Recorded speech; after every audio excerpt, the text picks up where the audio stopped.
여러분 안녕하십니까, 진성호입니다. 긴급 속보입니다. 안철수 국민의당 대통령 후보가 결국 경찰청에 고발당했습니다. 자, 안철수의 유세버스에서 2명이 숨진 정말 충격적인 사고가 발생했습니다. 공식 선거운동이 시작되는 바로 그날이었습니다. 이 안철수의 유세버스는 좀 특이했습니다. 지금 윤석열, 이재명 후보는 각각 유세차를 약 300대씩 지금 돌리고 있습니다. 우리가 흔히 볼 수 있는 그런 이 작은 트럭을 개조한 그런 유세차입니다. 그렇지만 안철수 후보 측은 이 선거 자금이 부족해서인지 이런 유세차보다는 18대의 유세버스를 만들었다고 했습니다. 그런데 일반적인 유세버스는 그냥 랩핑만 하고 이 자신의 후보를 소개하는 그런 것 정도인데, 이번에는 처음으로 이 유세버스에 LED 전광판을 달았다고 합니다. 그리고 이 LED 전광판을 달았던 업체는 무허가 업체고 또 불법 개조를 했다는 주장이 언론들을 통해서 제기됐습니다. YTN 등이 보도했습니다.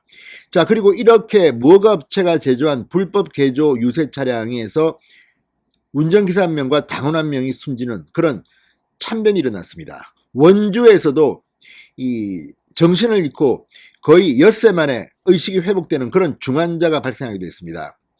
서울에서도 이 안철수 유세버스를 타고 가다가 중간에 선거운동이 중단됐다고 합니다. 다른 많은 사람들이 의식을 굉장히 정신이 혼미해서 다 내리고 난리가 났던 적도 있습니다. 이걸 보면 국민의당 그리고 안철수 후보의 책임이 있을 것으로 보입니다.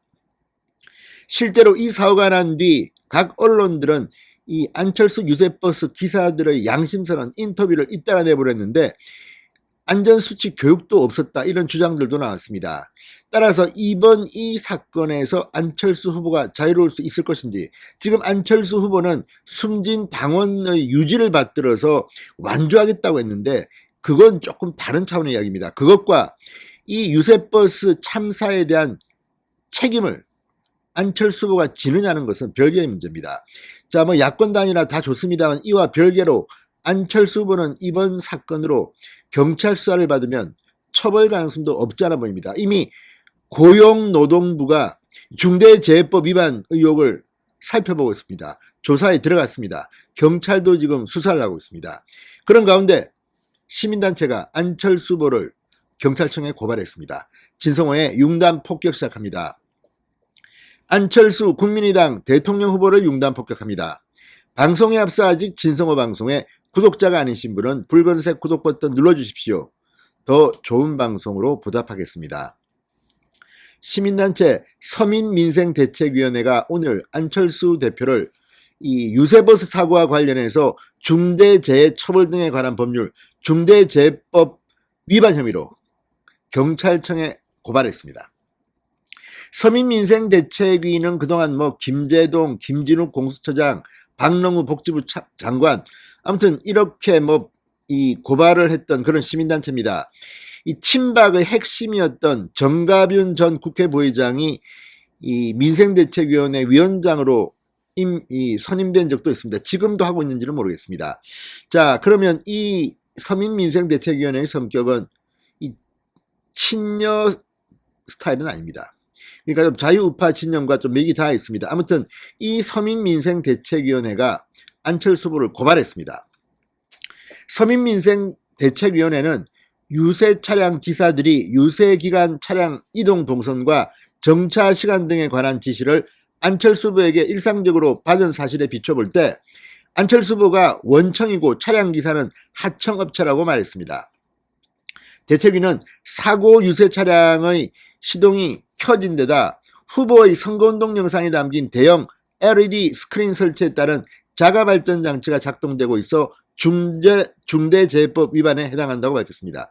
실제로 이거는 중대재해법의 대책법에 딱 들어간다고 합니다. 중대재해법에 들어간 이유에 대해서 중앙일보는 여러 가지 설명을 했습니다만, 다만 이제 50인 사업자냐 이런 것들에 대한 법적 규정이 있기 때문에 이 어떤 식으로 처벌을 할지에 대해서는 좀 더 수사와 조사를 지켜봐야 할 것 같습니다만, 다 떠나서 도의적으로 이 유세버스가 왜 만들어졌습니까? 안철수 후보 당선을 위한 유세버스입니다. 그리고 이 유세버스를 주문한 곳은 국민의당입니다. 자, 안철수 후보는 나는 모른다, 밑에 실무자들이 다 했다, 이렇게 말할 수도 있습니다. 그렇지만 지금 중대재해법의 기본 정신은 CEO가 책임지로 되어 있습니다. 자, 하청업체의 직원이 사망했더라도 원청 CEO가 책임을 지도록 되어 있는 겁니다. 자, 그게 맞는지에 대해서는 고용노동부가 좀 더 조사를 해봐야 됩니다만 지금 안철수 후보는 상당히 상황이 좋게 보이지는 않습니다. 자, 그러면서 이 중대재해처벌법은 특정 사업을 하청업체에 외주화했다 하더라도 하청 노동자의 일터가 원청이 실질적으로 지배, 운영, 관리하는 시설, 장비, 장소라면 하청 노동자의 안전을 확보할 의무가 있다고 규정한다고 말했습니다. 안철수 후보와 국민의당이 유세 차량 관리업체의 업무를 온전히 일임했다면 안전 확보 의무가 없지만 실질적으로 지배력을 행사하고 있다고 봐야 하기 때문에 이 사건에 관한 책임이 국민의당을 떠나 안철수 후보에게 있다고 볼 수 있다고 강조했습니다. 자, 중대재해처벌법에 따르면 상식을 놓자 50인 이상의 사업장에서 사망 등 중대산업재해가 발생하면 경영 책임자가 처벌됩니다. 이번 유세버스 사고의 원인은 경찰이 일산화탄소 중독이 유력하다고 부검 결과를 발표한 적이 있습니다. 자, 아무튼 경찰은 이번 주 중 기초수사를 마무리할 계획이라고 합니다. 근데 지금 이 안철수 유세버스가 사고가 난 뒤 이 증언들이 잇따르고 있습니다. 특히 유세버스 운전기사들은 이 업체에서도 선대위에서도 지침이나 안전교육이 전혀 없었다. 1년에 한 번씩 의무적으로 안전교육을 받긴 하지만 통보는 받지 못했다. 그러니까 이 유세버스는 특별한 유세버스입니다. 이런 LED 전광판 스크린을 단 유세버스는 처음 시도하는 것이고 안철수 후보 측이 돈을 아끼기 위해서 유세차를 많이 만들지 않고 18대만 이렇게 유세버스를 만드는 과정에서 발생한 것으로 보입니다. 그렇다면 국민의당과 안철수 후보는 자유로울 수 없는 겁니다. 자, 운전기사들은 랩핑버스가 광고활동을 다니는 걸 봤어도 버스에 발전기를 설치하고 LED 전광판을 붙여 유세하는 건 처음 봤다고 말하고 있습니다. 처음에 이런 걸 설치하면 안 된다고 반대했다고 하는데 아무튼 이건 국민의당이 요구를 해서 만든 겁니다. 불법 개조라고 지금 YTN 등은 보도하고 있습니다. 게다가 국민의당 청년당은 서울에 유세버스를 탄 사람도 여기에 대해서 문제가 있어서 다들 내리고 오후 2시쯤 이 유세버스 운동을 중단했는데 오후 5시쯤 천안에서 사고가 난 겁니다. 보고가 됐을 거라고 했습니다. 이 청년당원의 글이 상당히 울림이 컸습니다. 그 뒤 안철수 후보가 이 청년당원을 설득한 것으로 후속 조치를 한 것으로 보도가 되고 있지만 그렇다고 해서 이 유세버스의 2명의 사망사고의 책임이 면제되는 것 같지는 않습니다. 자, 아무튼 이 정치 선거와 별개로 이번 유세버스 사고는 생각보다 엄중한 것 같습니다. 일단 경찰청에 고발까지 들어갔습니다. 이미 경찰은 수사하고 있습니다. 그 결과가 어떻게 될까요? 안철수 후보는 어쩌면 그 결과에 따라서 정치 활동을 계속하는 것이 어려울지도 모릅니다. 진성호의 융단 폭격이었습니다. 여러분 감사합니다.